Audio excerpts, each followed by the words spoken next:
عن عبادة بن الصامت رضی اللہ تعالی عنہ قال قال رسول اللہ صلی اللہ علیہ وسلم وحولہ عصابة من اصحابہ بایعونی علی الا تشرکوا باللہ شیئا ولا تسرقوا ولا تزنوا ولا تقتلوا اولادکم ولا تأتوا ببہتان تفترونہ بین ایدیکم وارجلکم ولا تعصوا فی معروف فمن وفا منکم فاجرہ علی اللہ ومن اصاب من ذلك شيئا فعوقب به في الدنيا فهو كفارة له ومن اصاب من ذلك شيئا ثم ستره الله عليه في الدنيا فهو إلى الله إن شاء عفا عنه وإن شاء عاقبه فبايعناه على ذلك۔ حضرت عبادہ بن صامت رضی اللہ تعالی عنہ بیان فرماتے ہیں، رسول اللہ صلی اللہ علیہ وسلم نے ارشاد فرمایا اس حال میں کہ آپ کی جماعت اصحاب، آپ کے صحابہ کی جماعت آپ کے ارد گرد بیٹھے ہوئے تھے، تو آپ علیہ الصلاۃ والسلام نے انہیں فرمایا بایعونی، میرے ہاتھ پہ بیعت کرو، اور بیعت اس بات کی کرو، چند چیزوں کی رسول اللہ صلی اللہ علیہ وسلم نے اپنے صحابہ سے بیعت لی۔ فرمایا ایک تو اس بات پہ میرے ہاتھ پہ بیعت کرو اللہ تشرکوا باللہ شیئا، کہ تم اللہ کے ساتھ کسی کو شریک نہیں ٹھہراؤ گے، شرک نہیں کرو گے۔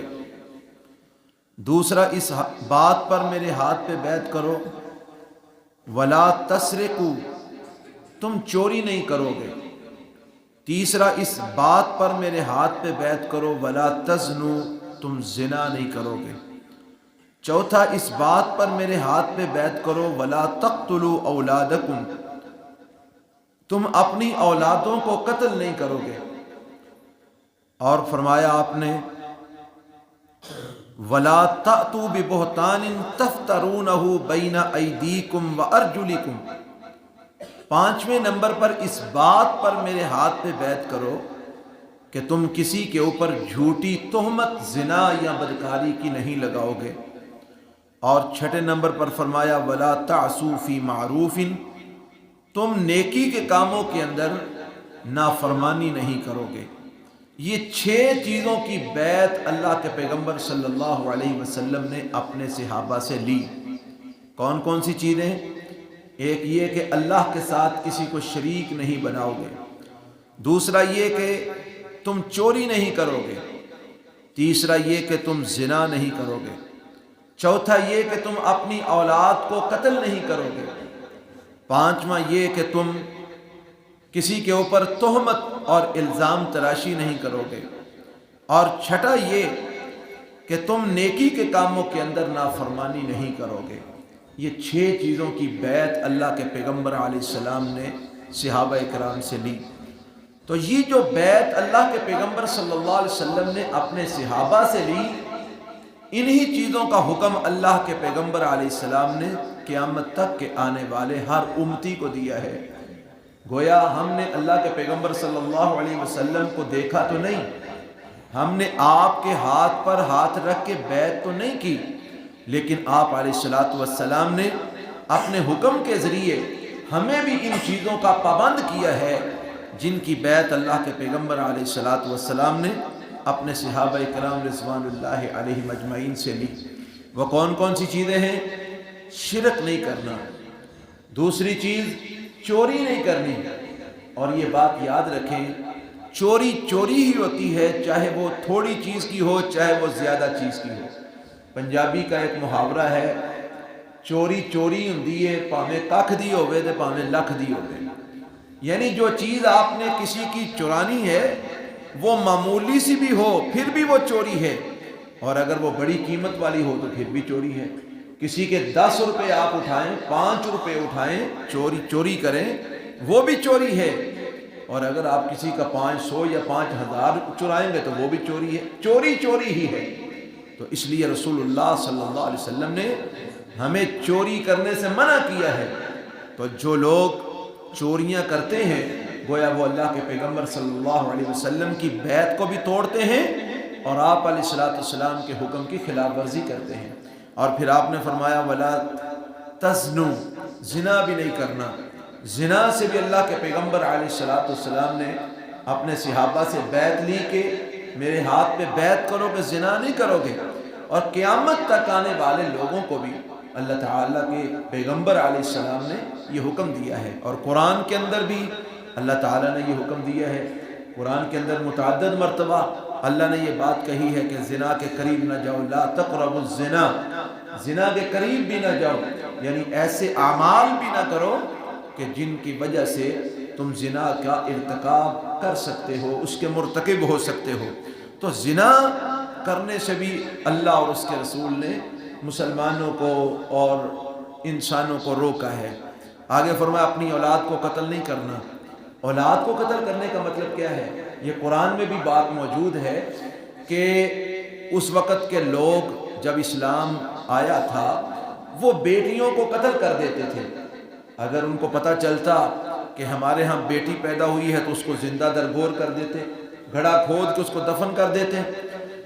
اور اس کے علاوہ وہ اور بھی اپنی اولادوں کو اس لیے بھی قتل کرتے تھے کہ اگر یہ اولادیں زیادہ ہوں گی تو ہم پالیں گے کہاں سے، ان کو کھلائیں گے کہاں سے۔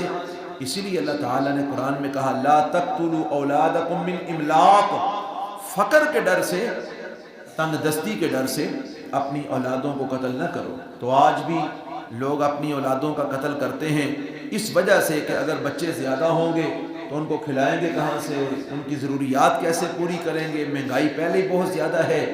تو یاد رکھیے جو بچہ دنیا پہ آتا ہے وہ اپنا رزق لے کے آتا ہے، وہ آپ کا نہیں کھاتا، اللہ اس کو دے کے بھیجتا ہے، جو اس کے مقدر کا ہوتا ہے وہ وہی کھاتا ہے۔